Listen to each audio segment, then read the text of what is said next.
Hello, and up for sale today I've got a beautiful 1986 Land Rover 90 pickup with the 12J naturally aspirated diesel, and I believe it's got the LT77 5-speed and LT230 transfer case. So this is an import from the UK. It is right-hand drive. It's now located here in Michigan and comes with a clean, clear Michigan title.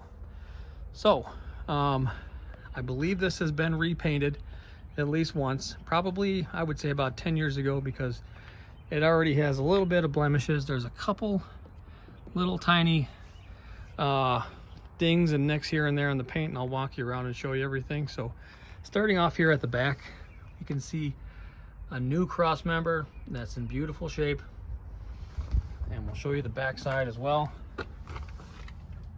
That's where they welded on the new one. So rear cross member is in fantastic shape. Here's the bed. Not too much wear and tear in the bed. Fold down tailgate, spare tire in the rear. This is a 5-window, basically. Alpine white roof. And this again is Trident Green. This is one of my favorite colors. Land Rover definitely has the market cornered on greens. We got Coniston Green, Kent Green, Keswick Green, some of my favorite colors, but this one is just really cool, I think. Let's see.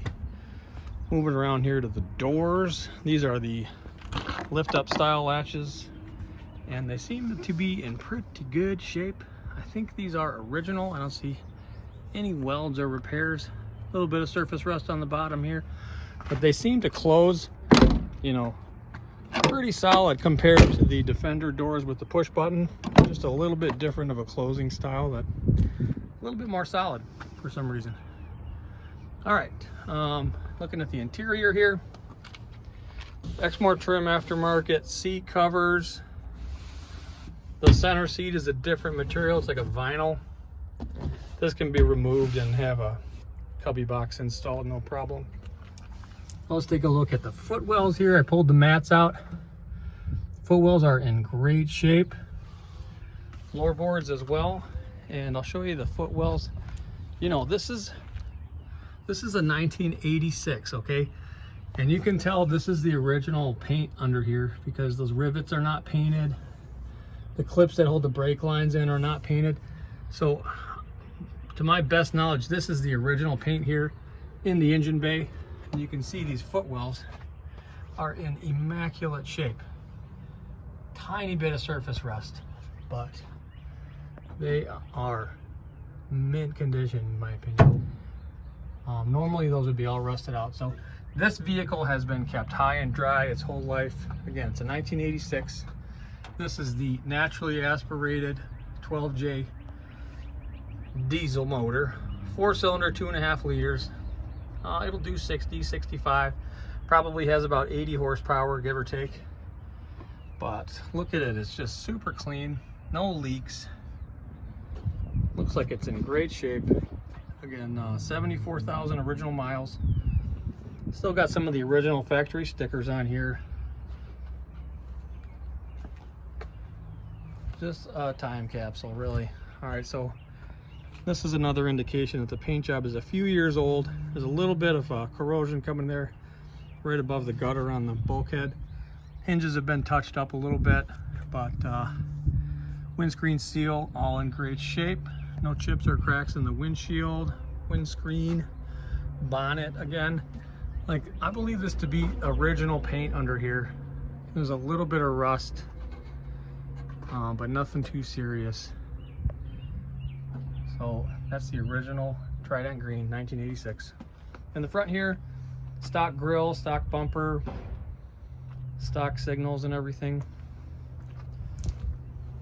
We've got a pretty much brand new set of INSA Turbo Ranger tires. Isn't that cartoon from the 90s? Or no, that's Power Rangers. But anyways, looking at the front of the frame here, even the front outriggers don't have any patches on them. They look to be in great shape.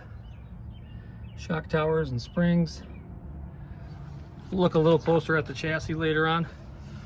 Tiny bit of corrosion right there. Wheel arches are in decent shape. It looks like they might have been touched up with some of that black restoration plastic stuff, but they're decent.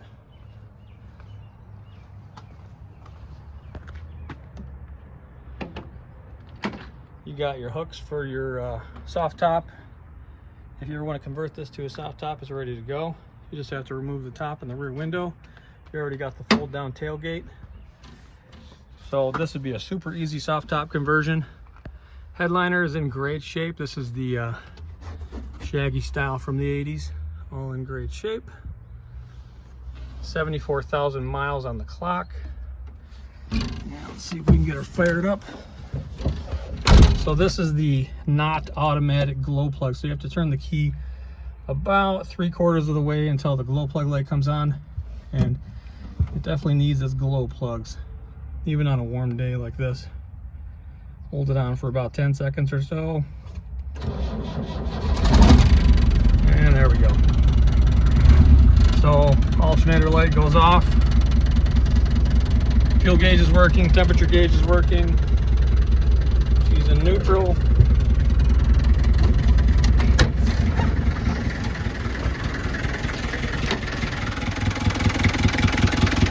So here's the engine.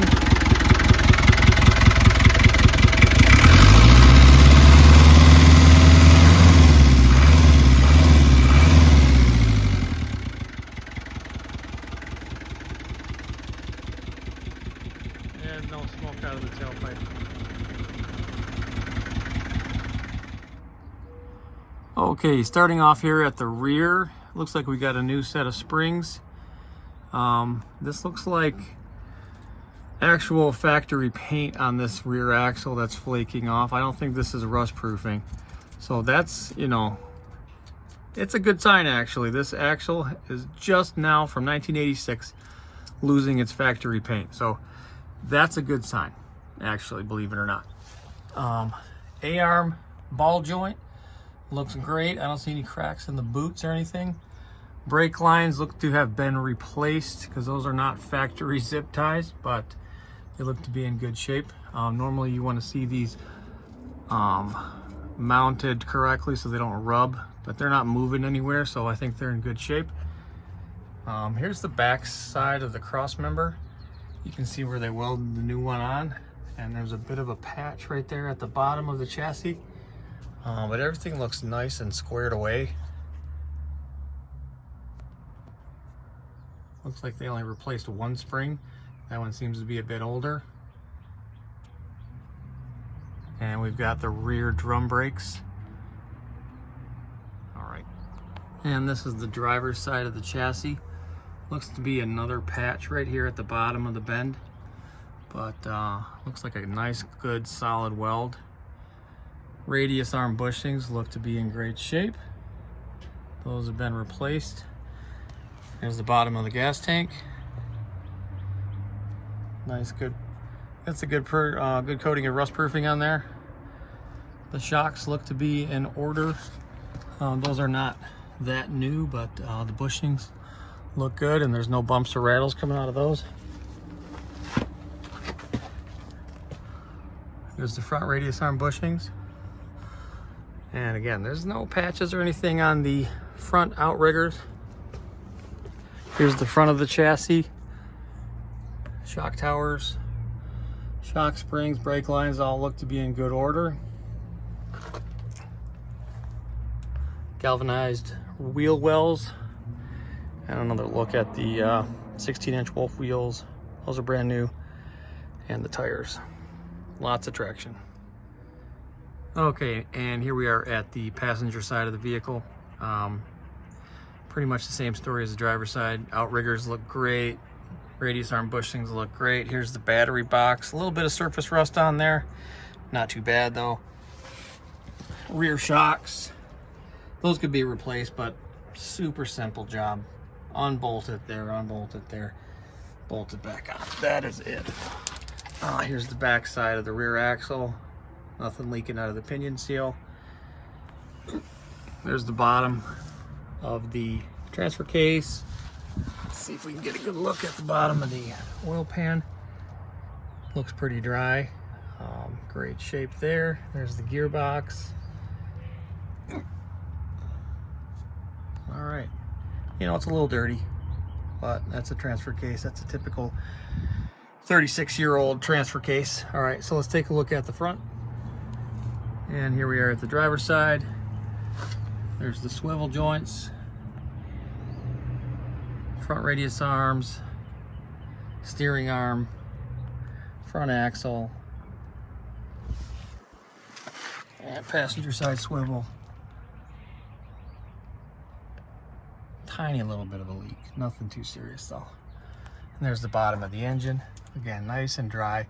Normally this is where they leak, so that's a good sign right there. Nice and tidy. There's your steering dampener. There's your steering arm ball joint, looking nice and usable. Boot's not cracked or anything like that. And the front dumb irons, all good. Okay, so let's take her for a spin. And don't know if you saw the drag race video, but window is all fixed and good to go.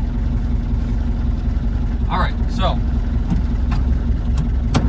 this is the 12J naturally aspirated diesel test drive. Go through the gears. We'll try to get her up to 60.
So the 90 has a really good turning radius. I didn't have to use reverse like I normally do in the 110s to make that turn.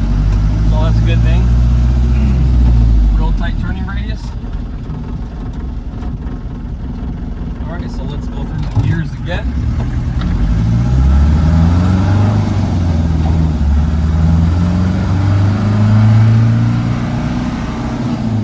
First to second gets you to 30 miles an hour, no problem. That's from 30 to 50. A little bit of a struggle, there's 40 miles an hour. And we're cruising fourth gear here at 50. No problem. So this is a great little around town vehicle.